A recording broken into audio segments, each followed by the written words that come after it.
And everybody has a different talent. And the reason we're all so messed up is because you're looking at everybody else's talent and wishing you had some of their talent. All the energy that you spend thinking about, wishing about, being jealous of, envious of anybody else is energy that you're not only putting out, it's going to come back to you negatively, but you're taking that away from you.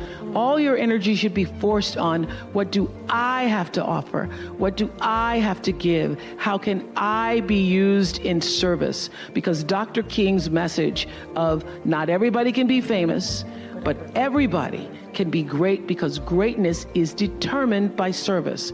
And there is not a job in here that you can do that you don't switch the paradigm to service and not make that job more fulfilling. I don't care what the job is. If you say, if I look at this from how do I use this in service to something bigger than myself, it no longer becomes a job.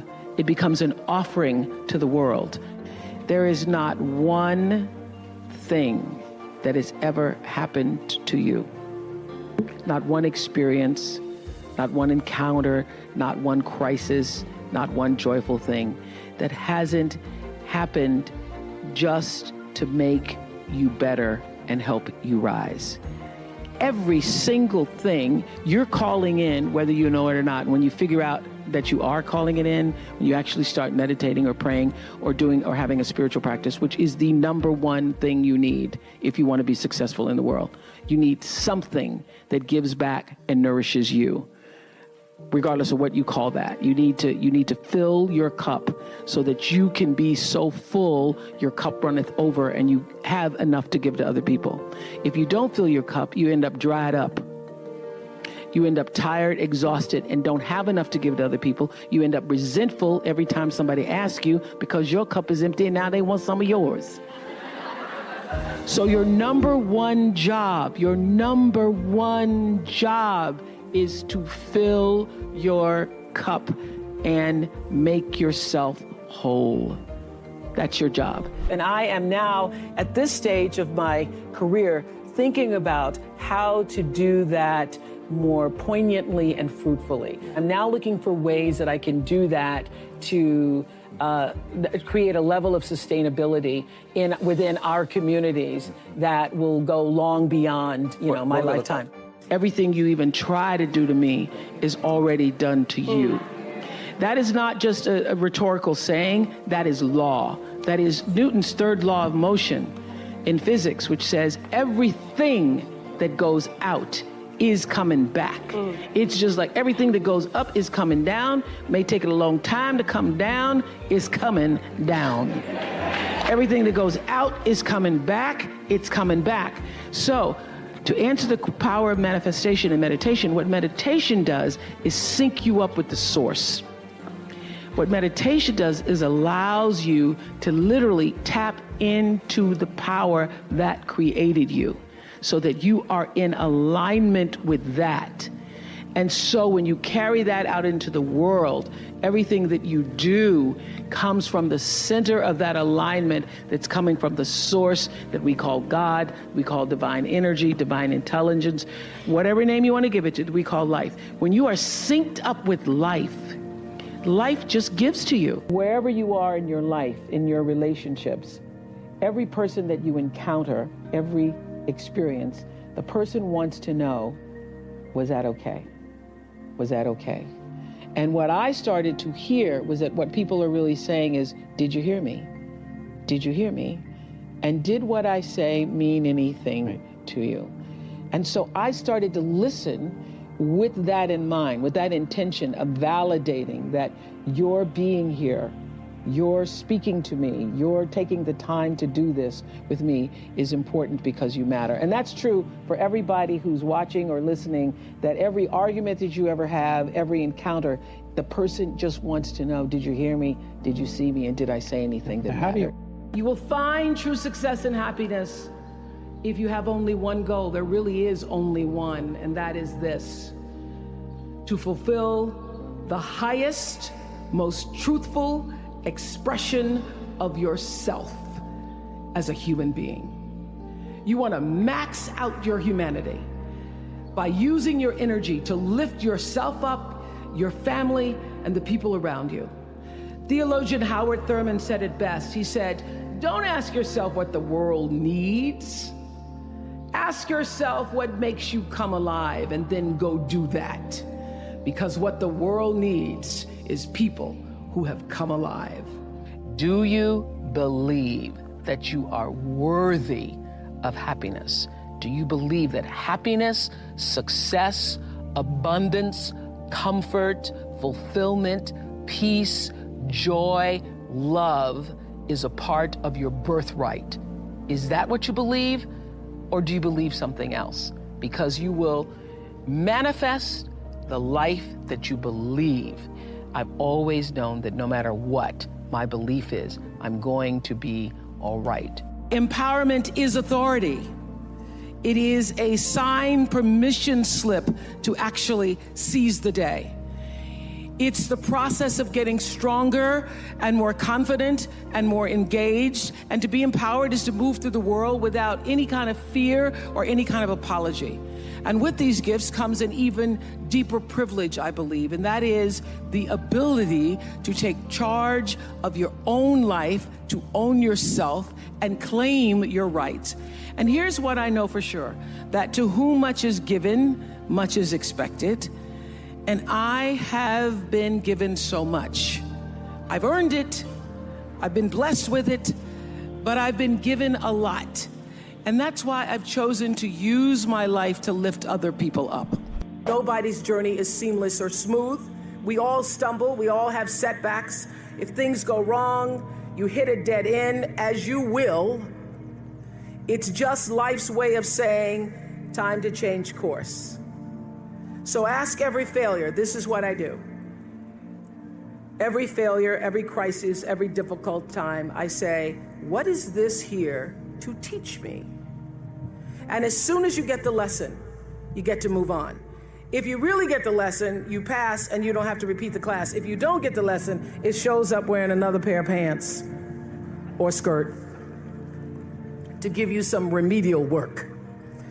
And what I found is that difficulties come when you don't pay attention to life's whisper, because life always whispers to you first. And if you ignore the whisper, sooner or later, you'll get a scream. Whatever you resist persists, but if you ask the right question, not why is this happening, but what is this here to teach me? What is this here to teach me? It puts you in the place and space to get the lesson you need. I have always known this about celebrity.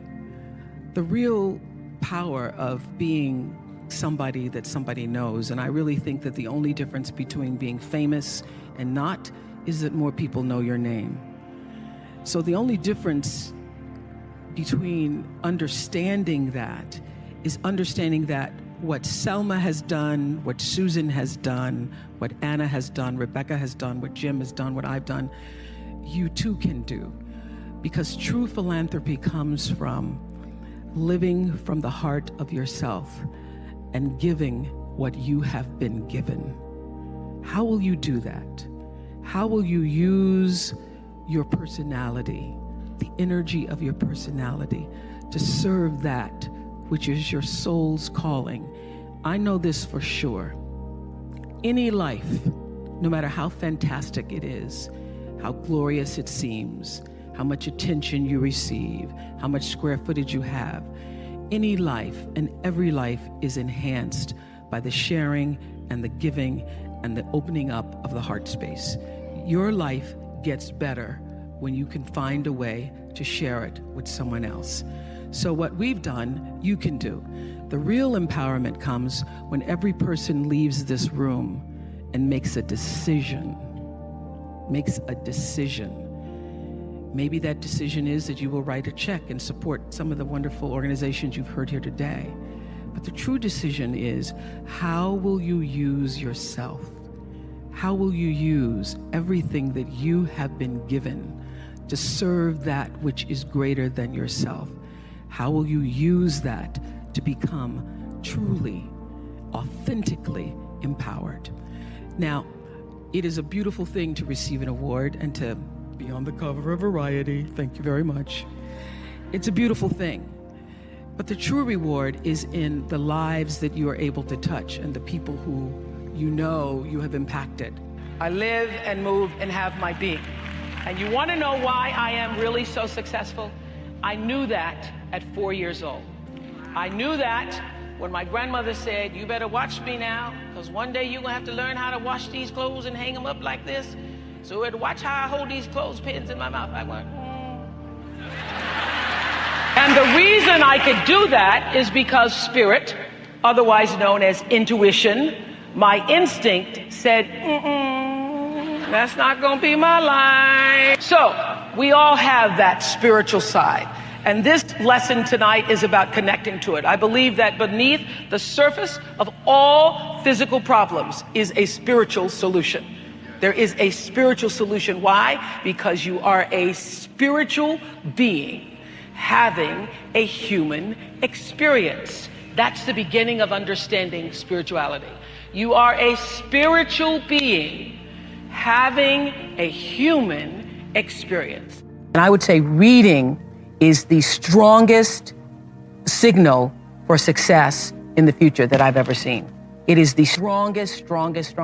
I got my first job in radio when I was 16 years old, because I've been broadcasting since I was 16 years old. But my first job I got because I was a great reader.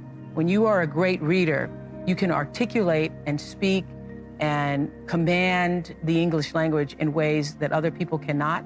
And people think you're a lot smarter than you are, lots of times, because you're a great reader. If somebody ever says to you, if you're ever rejected in that way, you never, ever, ever forget it. I said, but it's okay. I did okay, you did okay. It's all right. It's all right. But the answer to your question is, if you can find what is your passion, if you find what you love, you never get tired. Or if you do get tired, you're fueled by the energy of your work.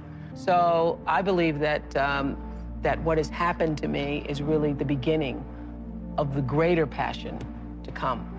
But if you find out what you're supposed to do, and you know what you're supposed to do by how it feels. You know, people wait on the voice of God to be the Moses in the burning bush. I think that was only Bible talk, you know, because he doesn't come to burning bushes for people. He comes through your heart. He speaks through your heart, through your feelings.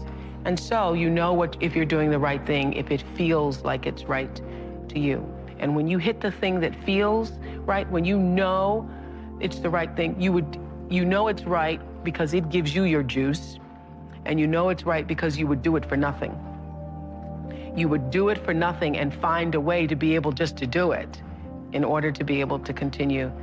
That's how you know you're doing what you're supposed to be doing. From time to time, you may stumble, fall. You will for sure count on this. No doubt. You will have questions and you will have doubts about your path. But I know this, if you're willing to listen, to be guided by that still small voice that is the GPS within yourself, to find out what makes you come alive, you will be more than okay. You will be happy, you will be successful, and you will make a difference in the world. Many times you will have angst and worry about things and put yourself in a state, like someone said this morning because their phone went off, they were mortified over a phone. I said, really? You will put yourself in a state when the other person really isn't even thinking about you. So learning that I could specifically determine for myself what the boundaries were for me, what I wanted to do, give my money, give my time, give of my service to who I wanted to give it to when I did, that I get to make that decision.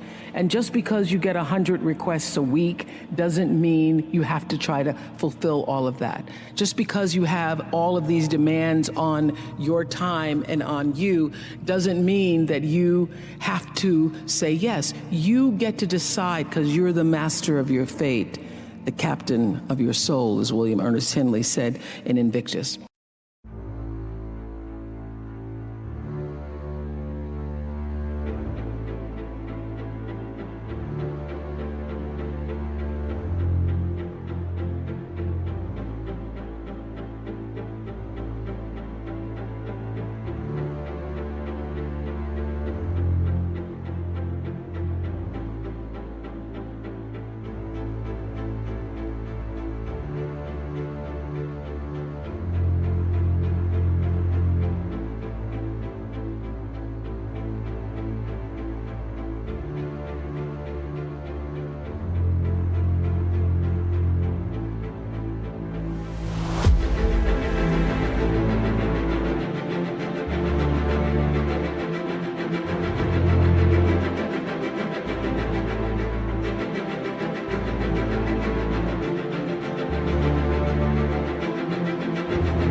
understanding that really changed the meaning of my life, in that I was no longer driven by what other people wanted me to do, but took charge of my own destiny, making choices based upon what do I feel is the next right move for me. Create a baseline for ourselves that's based on intention. This was around 1989 when I'd read Gary Zukav's book called The Seat of the Soul.